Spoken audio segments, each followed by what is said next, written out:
Hi, Drew Sines coming to you from Team Up Health and Fitness, and really want to talk about participation and engagement with our virtual well-being programs. Can you believe it's been a year since we've shifted virtually for all of our programs and initiatives? I remember planning, on-site walks for the beginning of March last year. We did a lot of movement challenges last year in March, started on site, and those all had to transition very quickly. So man, I can't believe it's been a year, but what we're finding now that it has been, almost 12 months since our transition is people are getting a little burnt out with webinars and getting online to engage in exercise and engage in education. So I wanted to give you some tips today that we're going to implement and that have been working for us in the past to improve engagement and improve participation in our online initiative. So first, we want to talk about why is engagement low? What's going on? Well, first thing that we're seeing is leadership is not attending these events and leadership is not promoting these events. So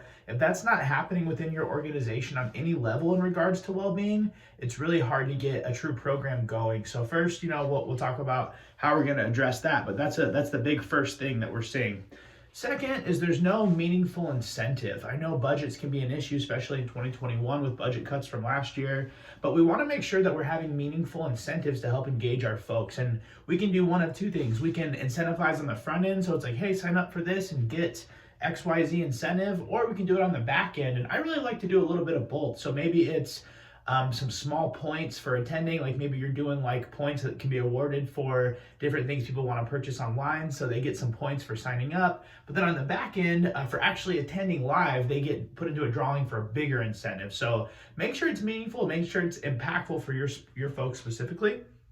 And then the third thing we're really seeing happen here is there's not enough notice. We're getting webinars, we're getting information out to people 1-2 weeks before, and it's just not enough time. I'm a busy professional, I'm a parent, I have a team, I have clients, I have lots to manage. And if I'm gonna attend something that's, quote unquote extracurricular outside of my day-to-day accountabilities, I need to make sure it's on my calendar at least 2, 3, 4 weeks in advance. So we want to make sure we're addressing that too. So those are the 3 reasons why we're seeing participation being low or lower than desired. And now we're going to talk about how we're going to fix it. Okay, so first thing with the leader engagement.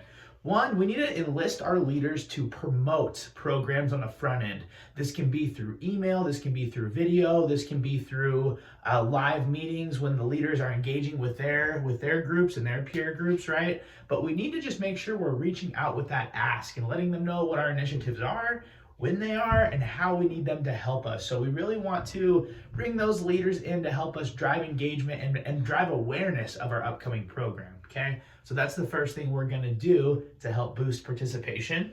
Second thing we really wanna do is have more impactful incentives. So determine incentives that best fit what your initiative is. So if you're doing a healthy eating incentive, let's not provide people an Uber Eats gift card, right? Let's make sure we're kind of getting things on the same page. So if you're going to provide some education around financial planning, maybe that incentive is some way for that person to use their vacation days and cash that in as actual money or something, right? Something that's aligned with that activity. So a good one would be if you're doing like a physical activity challenge, you incentivize people with a TRX or some home exercise equipment, or maybe a visit from a virtual personal trainer, right? There's lots of options. Just make sure you're aligning the incentive with the initiative, okay?